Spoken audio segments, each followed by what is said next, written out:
ছিল। কেন?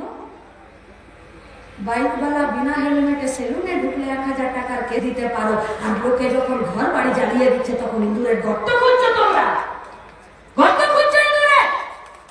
এইটা পুলিশ? এইটা খেয়ে খেয়ে তো এত ঘুরি বাড়ি আছে যে বউ প্রতিদিন গালি দিচ্ছে যে কত বোতাম সেলাই করবো, রোজ ছিঁড়ে যাচ্ছে।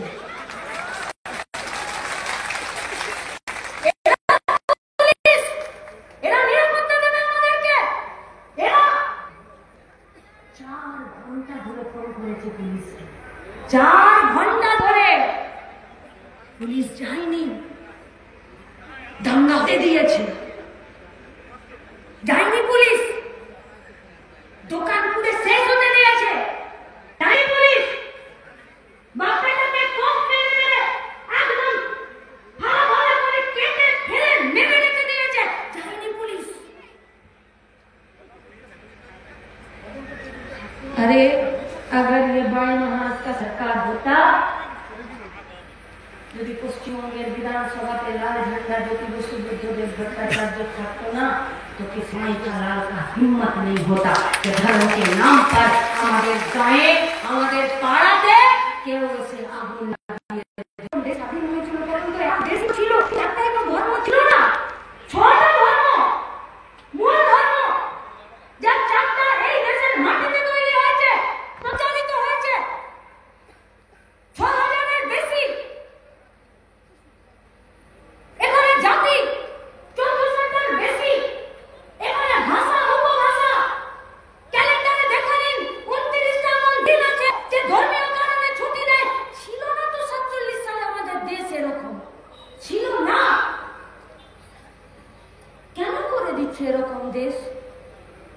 দেশ যখন স্বাধীন হলো তখন তো 600টা প্রদেশকে নিয়ে এসেছিল।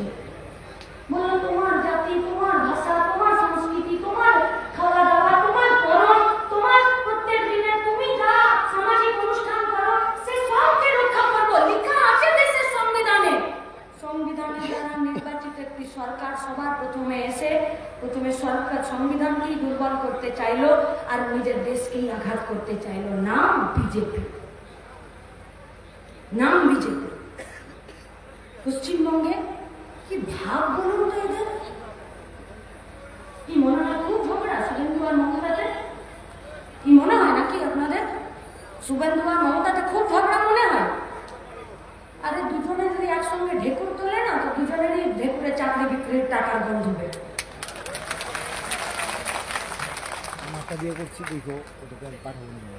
पूछिए ना सवाल शुभेंदु अधिकारी से যে ভাই বগটুই কাণ্ডের সিবিআইটা মাঝপথে আটকে গেল কেন?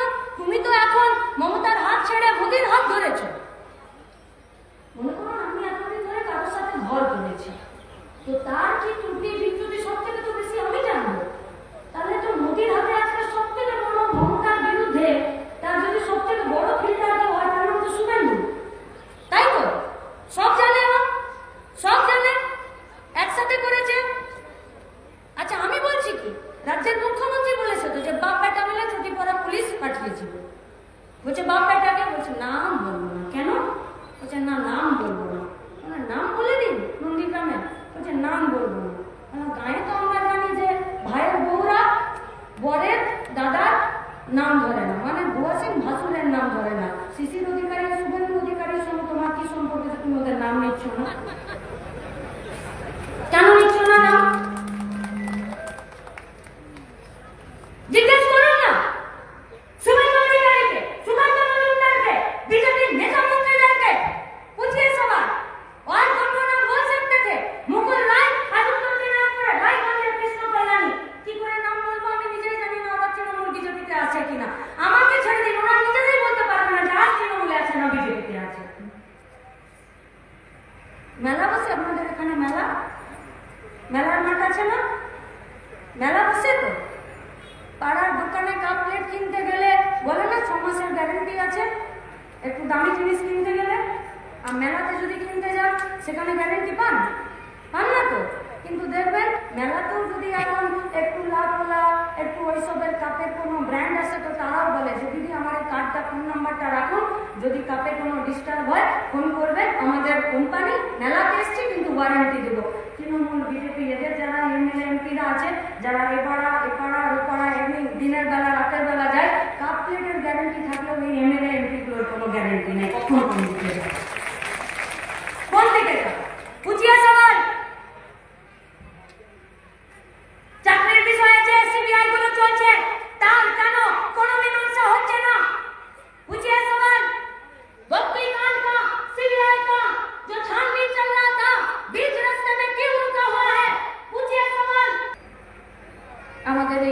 ভারতবর্ষের শক্তি কিসে জানেন?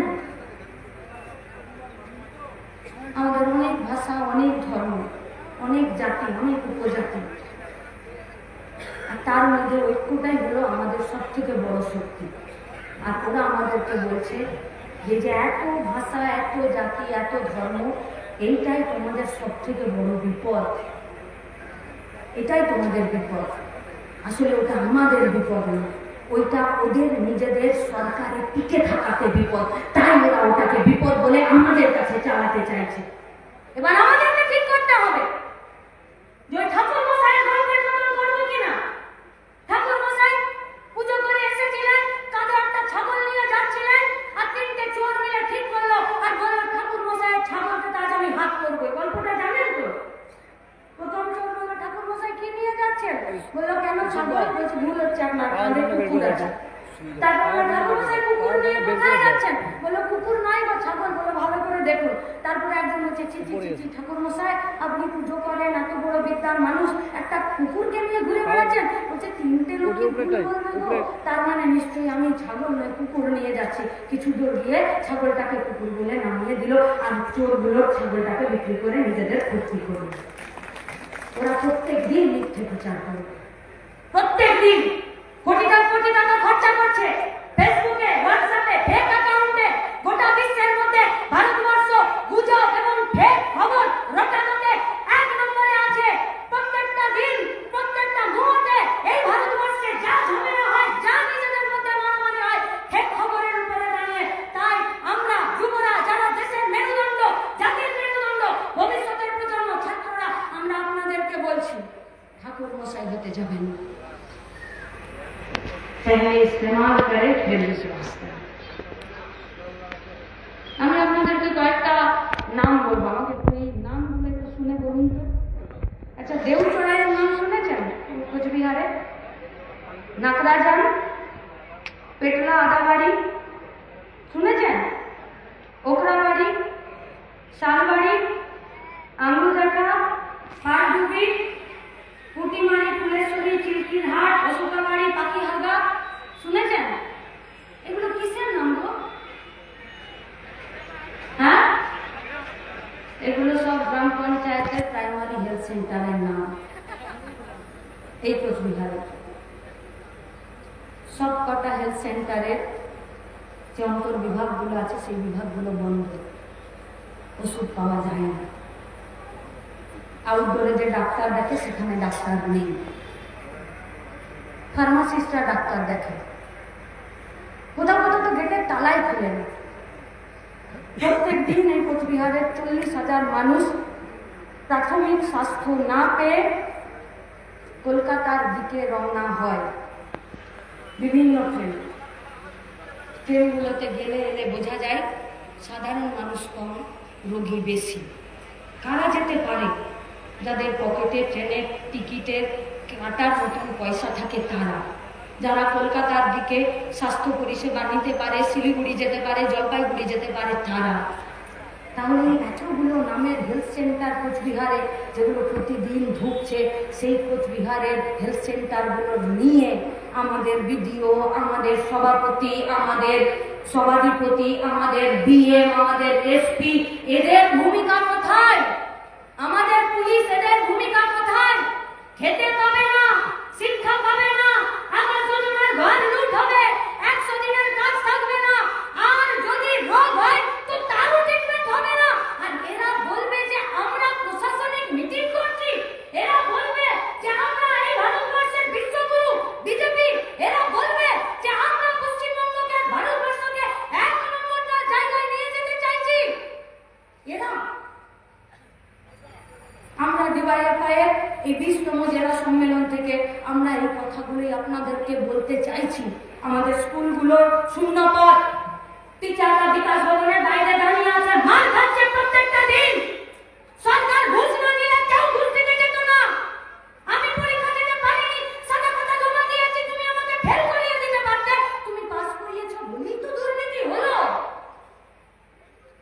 তুমি র্যাঙ্ক জাম্প করিয়ে দিয়েছো বলেই তো দুর্নীতি হলো। তুমি আমার কাছে ঘুষের টাকা নিয়েছো বলেই তো আমি ঘুষের টাকা দিলাম। তুমি যদি ঘুষের টাকা নেওয়ার কাউন্টার বন্ধ রাখতে, তুমি যদি সাদা খাতা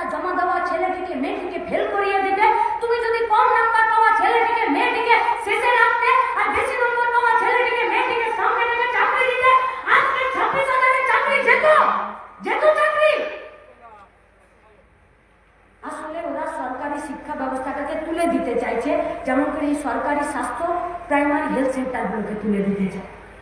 যেমন করে ওরা রেলটাকে তুলে দিতে চাইছে, LICটাকে তুলে দিতে চাইছে, ব্যাংকগুলোকে বন্ধ করতে চাইছে, কলিয়ারিগুলোকে বন্ধ করতে চাইছে, নদী নালা জঙ্গলকে বেঁচে দিতে চাইছে, ঠিক সেরকম এরা আমাদের সরকারি শিক্ষা, সরকারি স্বাস্থ্য, সরকারি রেশন ব্যবস্থা এরা তুলে দিতে চাইছে।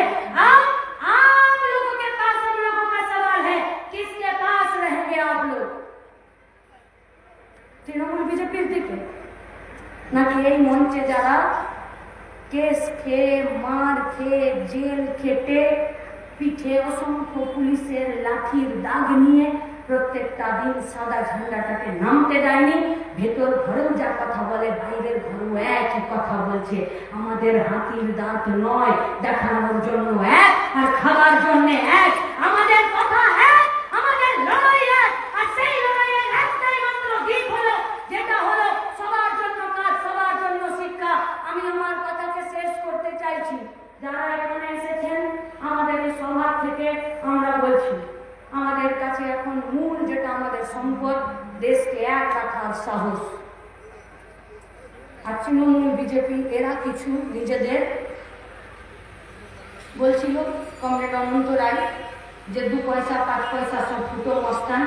এইসব ফুটো মস্তানদের মাথায় পুলিশ আর সিভিকগুলো ছাতা ধরে আছে, তার ফুটো মস্তানরা কেউ 56 ইঞ্চি ছাতি দেখাচ্ছে, আর কেউ পিসির ভাইপো হয়ে এলাকায় নিজেদের তাণ্ডব নাচিয়ে বেড়াচ্ছে। পুলিশকে বলছি, ছাতাটা বন্ধ করে দিন, এদেরকে আপনাদের বিনা ছাতাতে রাস্তায় এসে দাঁড়াতে বলুন, তারপরে বোঝা যাবে কার কত জোর আছে, কার কত জোর আছে। পুলিশদেরকে বলছি, সাবধান হয়ে যান।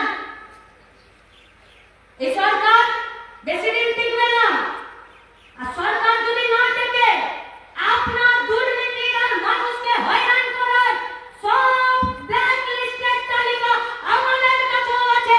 সেদিন কিন্তু পাবলিকের মার থেকে কেউ বাঁচবে না, সবাইকে কিন্তু রাস্তায় এসে নিজের করা অপরাধের দায় নিতে হবে। আর সিভিকদেরকে বলছি, ভাই প্রতিবার বেরো না, ধরে পড়ে যাবে।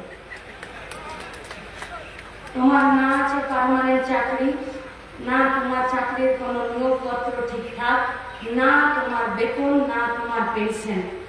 চাকরি গেলে বা রিটায়ার হলে ওই তো কটা টাকা পাবে। এখন তো একবার পেটে ব্যথা হলে আলট্রাসোনোগ্রাফি করাতে গেলে 2400 টাকা উড়ে যায়, উড়ে যায়। এই যে তোমাদেরকে হাতে ডান দিয়ে রাস্তায় ছেড়ে দিয়েছে না, একদম টোটো চালক, মোটর সাইকেল থেকে শুরু করে ট্রাক, বাস, গাড়ি দাঁড় করিয়ে 10 টাকা আর 100 টাকা আর 500 টাকা গান্ধীজি না দেখলে আপনাদের ঘুম আসছে না। আমরা বলছি এই অভ্যাস থেকে নিজেরা সরে এসো, ভাই সরে এসো। নিজেদেরকে IAS আর IPS এর বাপ বেটা ভেবো না, একদম ভেবো না।